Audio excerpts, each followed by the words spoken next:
Bonsoir à tous, amis de la presse.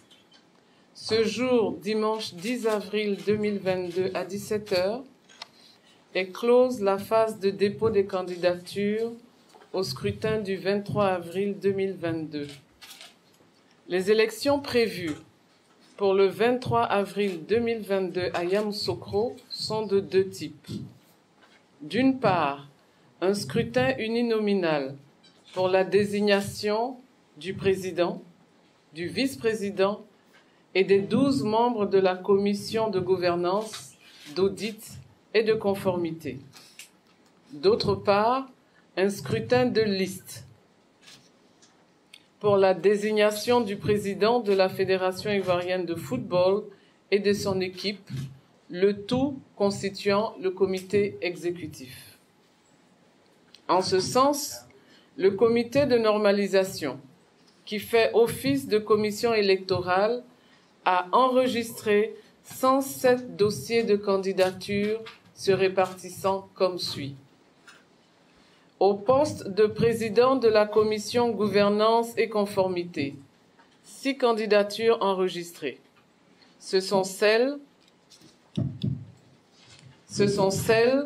de Madame Guéhi Ekaré Pascal, Monsieur Aruna Kone, Monsieur Maïzan Kofi Noël, Monsieur Kwadio Kwasi Parfait, Monsieur Koulaï Magni Valentin et Monsieur Gondo Pierre.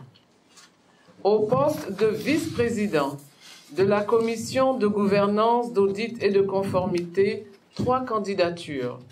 Ce sont celles de Madame Nyawa Adeline, Monsieur Kouyaté Lamine et Monsieur Ourizen Hubert. Au poste de membre de la commission de gouvernance, d'audit et de conformité, 16 candidatures ont été enregistrées.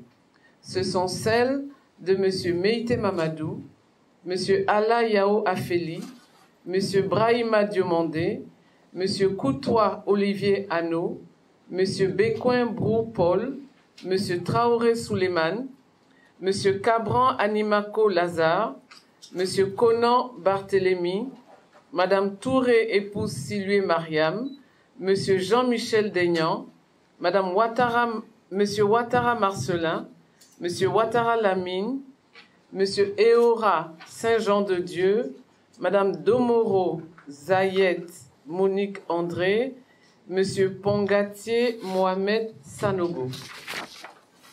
Au poste de président de la Fédération ivoirienne de football, 6 candidatures ont été enregistrées. Ce sont, par ordre de dépôt, celles de Monsieur Yaté Elélé Jean-Baptiste et sa liste restant à compléter. Monsieur Aka Arnaud et sa liste restant à déposer. Monsieur Kwaku Conan Laurent et sa liste. Monsieur Yassine Idriss Diallo et sa liste. Monsieur Diabaté Sori et sa liste. Monsieur Didier Drogba et sa liste. Le comité de normalisation se réjouit de l'ouverture démocratique qui se donne à constater à l'occasion des échéances électorales à venir. Cette ouverture démocratique se manifeste, premièrement, par le nombre significatif de candidatures aux différents postes, témoignage indéniable d'un engagement certain de certaines personnes parfois extérieures au milieu du football et désireuses d'apporter leur contribution au rayonnement de notre football. Deuxièmement, par le nombre de candidats au poste de président de la FIF qui offre un véritable choix aux électeurs. Troisièmement, le nombre de femmes, soit 23 sur 107 candidats, pour un pourcentage de 21% de candidatures féminines. Le comité de normalisation rappelle aux candidats dont les dossiers sont incomplets qu'ils disposent d'un délai de 2 jours à compter de ce soir, et ce jusqu'au mardi 12 avril 2022 à 17 h pour produire les pièces manquantes. Le vendredi 15 avril 2022, la commission électorale rendra publique la liste des candidats retenus pour les différents scrutins. La commission électorale remercie les forces de l'ordre, police et gendarmerie, pour leur concours au maintien de l'ordre. La commission électorale en appelle au sens de responsabilité de chacun des candidats et de leurs états-majors à s'inscrire dans une dynamique de fair play. Merci. Mais les statuts ont prévu 2 jours, qu'on a appelé les 2 jours de rattrapage, pour que ces personnes puissent venir compléter leur dossier. Et c'est pour ça que ces 2 jours de rattrapage existent. Bonsoir, madame. Bonsoir. Dans votre chronogramme, on a pu entendre qu'à partir du 15, il y aura la publication des candidats admis. Oui. Oui. Et le 16, il y a l'ouverture de la campagne. Exact. S'il y a des recours, qu'est-ce qui va se passer? Est-ce qu'il y aura des décalages?